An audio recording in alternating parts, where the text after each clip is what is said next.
Hi, this is Maria. I'm going to show how to use your purchased fonts in Goodnotes using Keynote.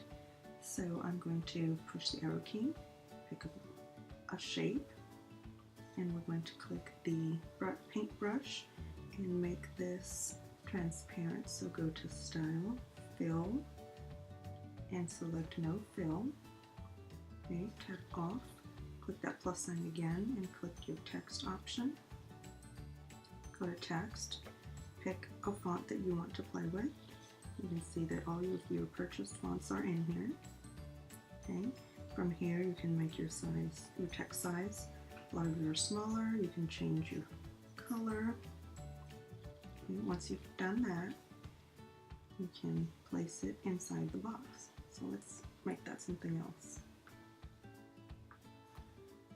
Okay, now the trick here is to make this an image. So you want to click both the text and the box and group them together.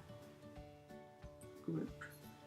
Then you copy, go back into Goodnotes, and when you click and paste, you have your pretty text.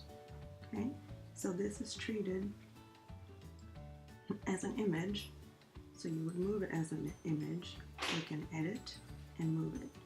If you try to use your lasso tool and you have handwriting selected, that won't move it because it's not handwriting. However, if you click images and try to move it, you're going to move, I put an image on top of an image. So the way to move it is touch, edit, and then you can move individual images even though they're on top of each other. I hope this helps. Thank you for watching.